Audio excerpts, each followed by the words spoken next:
రాష్ట్రంలోని మహిళలు, రైతుల అభివృద్ధి కోసం తెలంగాణ ప్రభుత్వం పలు పథకాలు ప్రవేశపెట్టింది. తాజాగా రాష్ట్రంలోని నిరుద్యోగులను ఆదుకునేందుకు రాష్ట్ర ప్రభుత్వం కీలక నిర్ణయం తీసుకుంది. ఇప్పటికే త్వరలో ఉద్యోగాల భర్తీ చేపడతామని సీఎం రేవంత్ రెడ్డి తెలిపారు.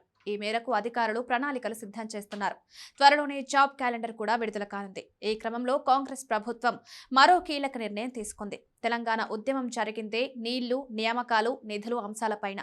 ఈ క్రమంలో రాష్ట్రంలోని పేద, బలహీన వర్గాలకు చెందిన నిరుద్యోగ యువతీ యువకులకు తెలంగాణ ప్రభుత్వం గుడ్ న్యూస్ చెప్పింది. ప్రభుత్వ ఉద్యోగాలకు ప్రిపేర్ అయ్యే అభ్యర్థులకు ప్రతి నెల 1000 రూపాయలు ఇవ్వనుంది. ఉచితంగా కోచింగ్ కూడా ఇవ్వనుంది. మీరు చేయాల్సిందల్లా రోజు కోచింగ్ కు అటెండ్ కావడమే. అలా శిక్షణకు హాజరయ్యే ఉద్యోగాలకు ప్రతి నెల 1000 రూపాయలు అందించనుంది తెలంగాణ ప్రభుత్వం. గ్రూప్ పరీక్షలకు సిద్ధమవుతున్న అభ్యర్థులకు బీసీ స్టడీ సర్కిల్ ఆధ్వర్యంలో గ్రూప్ 1 నుంచి బ్యాంకింగ్ తదితర పరీక్షలకు ఉచితంగా శిక్షణ కల్పించనుంది. 150 రోజుల పాటు జరిగే ఈ కోచింగ్కి ఎంపికైన అభ్యర్థులకు నెలకు 1000 రూపాయల స్టైఫండ్ కూడా ఇవ్వనున్నారు అధికారులు. రాష్ట్రంలోని 12 బీసీ స్టడీ సర్కిళ్లలో గ్రూప్స్, ఆర్ఆర్బీ, ఎస్ఎస్సీ, బ్యాంకింగ్ రిక్రూట్మెంట్లకు ఫౌండేషన్ కోర్సు ఉచిత కోచింగ్ ప్రోగ్రాం అందించనున్నారు.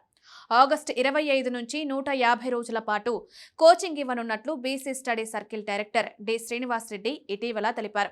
అర్హులైన అభ్యర్థులు వెబ్సైట్ ద్వారా ఈ నెల 16 నుంచి ఆగస్టు 11 వరకు ఆన్లైన్లో దరఖాస్తు చేసుకోవాలని సూచించారు.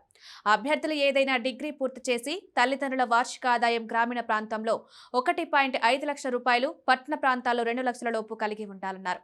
ఎంపికైన అభ్యర్థులకు నెలకు 1000 రూపాయల చొప్పున 5 నెలల పాటు స్టైఫండ్ ఇస్తున్నట్లు తెలిపారు. మరోవైపు తెలంగాణ రాష్ట్ర నిరుద్యోగులకు రేవంత్ సర్కార్ గుడ్ న్యూస్ చెప్పింది. వచ్చే ఏడాది కాలంలో రాష్ట్ర వ్యాప్తంగా 1,00,000 ప్రభుత్వ ఉద్యోగాలను భర్తీ చేస్తామని ముఖ్యమంత్రి రేవంత్ రెడ్డి తెలిపారు. తద్వారా 1,00,000 మంది నిరుద్యోగ కుటుంబాలు ఆత్మగౌరవంతో జీవించేలా ఉజ్వల భవిష్యత్తును అందిస్తామన్నారు.